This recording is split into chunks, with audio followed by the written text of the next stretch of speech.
Hi guys, what is up? Welcome to my channel. If you guys are new, my name is Harmony and today's vlogmas is going to be a little bit different. First, I want to start off by saying that I am so sorry to anybody who has lost a loved one to suicide, and I also want to give like a little trigger warning for anyone who gets triggered by the topic of suicide and loss of life and just that whole topic, because I know that it can be very triggering for some people. So I just want to quickly give that little disclaimer. The reason I'm even making this video was because this morning when I woke up, I went on my Instagram, and this is why I don't like to go on my Instagram first thing when I wake up, because it's never a good idea. Anyway, so I went on my Instagram and the first thing I saw was that his name is Twitch. He passed away, and I was like, oh my gosh, that's so sad. So then I was like reading into it, and the articles were all saying that he took his own life. And oh my gosh, like my heart literally just felt so heavy, and I felt so sad. And then I started reading the comments on his Instagram and his wife's Instagram, and oh my gosh, some of the things that people were saying, just that he was so selfish, and just like saying all these really terrible things, and it was just so insensitive to his family and to him. And it was just I was just like disgusted reading the comments, because it's just so wrong. Like, not every single person who takes their life is selfish. And I know that some people might really strongly disagree with that and think like, no, everybody who does it is selfish, but that's just not true. It's just not true. A little bit about me. My name is Harmony. If you guys are new here, if this is your first time ever clicking on my channel, and I lost my uncle to suicide when I was 10 years old, and it was a very difficult thing for me to go through as a child. And on top of that, my parents had just recently got divorced, and my grandpa also died. Like, it was just a lot going on in my life. But I lost my uncle, and I was so close to him growing up. Like, me and him were like this. So it broke me. And when he passed away, my parents didn't tell me that he passed away because he took his life. They just told me that he was sick, which he was, which is why he took his life. But that's like, we're gonna get into that in a second. Somebody in my family had told me without knowing that I didn't know, and that's how I like found out that my uncle killed himself. And that's how I found out that my uncle took his life. So yeah, it was really hard for me, and I struggled a lot with just kind of like understanding why it happened. Like, I was just, it was just so hard for me as a child to like absorb.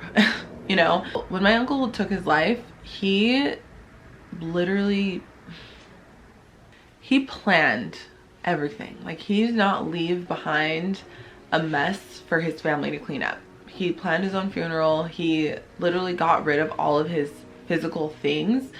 And you know, obviously when you pass away, like, you can't take all these things with you. Like, it's gonna stay behind.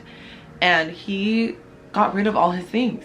And he was just so far from selfish. So whenever I see or hear people say that all people who take their lives are selfish, it literally triggers me so bad, because I'm like, that's just not true. Everybody is different, you know, like, you can't categorize things, and it bothers me. Like, that is one of my biggest pet peeves, is when people categorize, like, oh, all cops are this, like, all doctors are that, all this or that. Like, it's just, that's, you can't say that. Like, you cannot say that.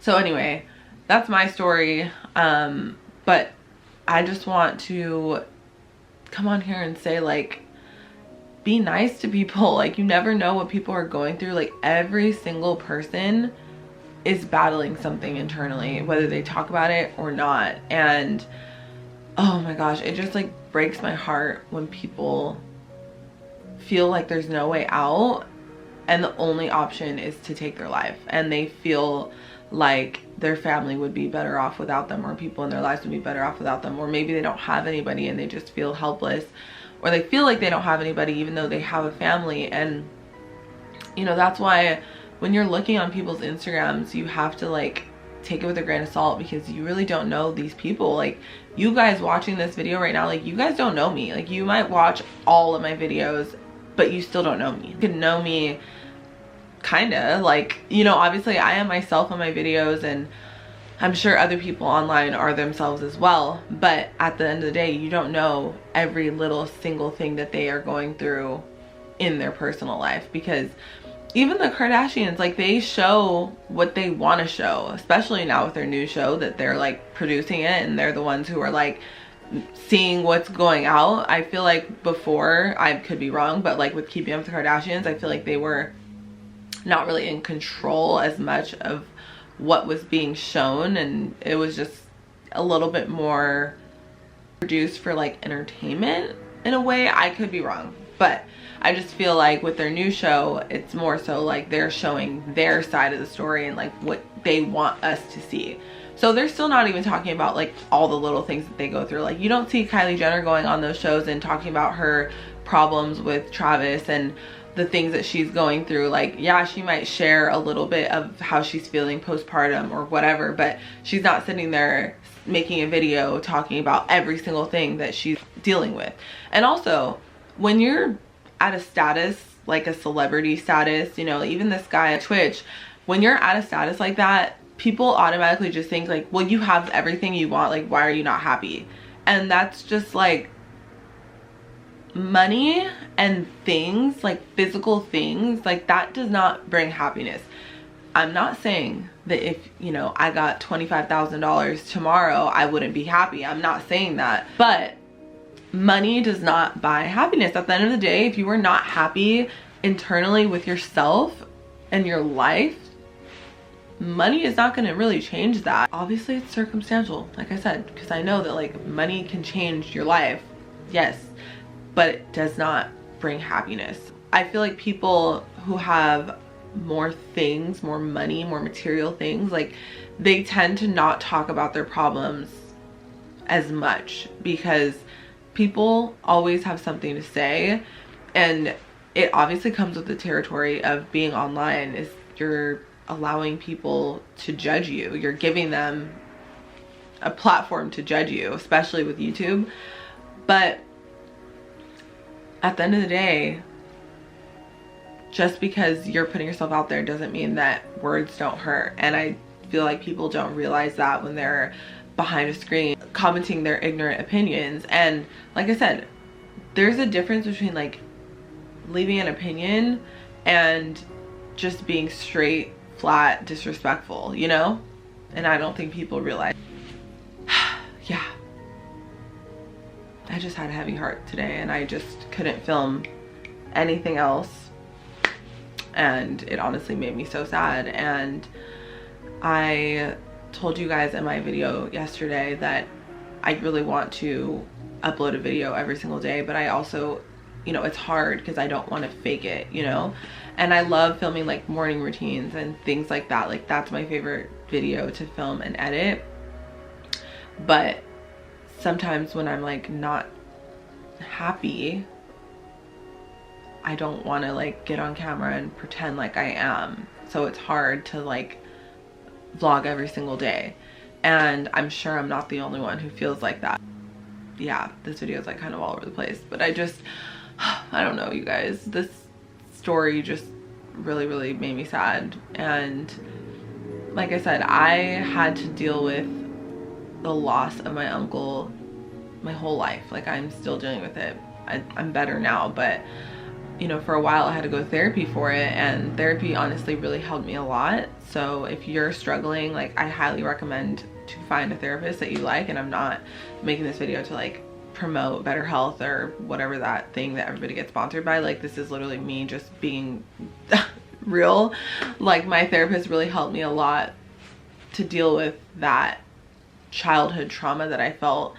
So it doesn't even have to be about like losing somebody to suicide or losing somebody in general. Like, just things that you went through in your childhood, it lingers and it affects us as adults, and sometimes we don't even realize it. And I went to therapy and I realized it, and I healed. And I also went to a suicide survivor support group. So it was through the church that I used to go to, and I would go every single week, and it was just a group of us who lost people to suicide. And I met a lot of people who understood me, and I felt heard, I felt understood, because people who've never lost somebody to suicide, they just cannot understand. And there's nothing wrong with that, because like, how could you understand something you've never gone through? If you know, you know, and it's being hard to deal with that pain of that loss, and everybody deals with it differently. Especially I saw that in this support group that I was going to, like, every single person handles losing somebody, period, differently, but especially, you know, to suicide. And it depends on your relationship with that person, like how close you were, you know, all these different factors play into how you deal with grief and how you grieve. I stopped going to that support group because honestly it was beginning to like get too heavy. I forgot how many years I did it for, but I did it for a while, like maybe 2 years I think I was in that group, and it seemed like every week somebody new was joining, and it started to make me like really sad, and I just like couldn't keep hearing about people losing people to suicide, and I had to stop going. But I still talk to a few people in that group, and I'm so grateful for that period of my life, and I really healed a lot from that group. So if you lost somebody, I highly recommend, you know, finding a support group. If you're struggling, there's support groups out there that you can find a group of people who all understand what you're going through, and sometimes it helps to have people who understand what you're going through to get through things, at least for me. So thank you for listening to me talk. I know that yesterday's video I was talking as well, so I apologize. But for anybody listening, I really hope that you guys are just, you know, doing things that make you happy, because that's what life is all about, is being happy. So if you're not happy right now, I am so sorry. I genuinely am sorry, and I really hope that you find something that makes you happy. I am going to end this video right here. Like I said, I feel too heavy, and I didn't get to finish editing my Disney vlog, so I'm going to start editing that right now. But I just wanted to get something up for you guys and let you guys kind of know just how I'm feeling. And yeah, I love you guys. Thank you for listening to me. If you guys made it all the way to the end of this video, I love you, and I hope you guys have an amazing day or night wherever you are, and I will see you in tomorrow's vlog. Bye guys.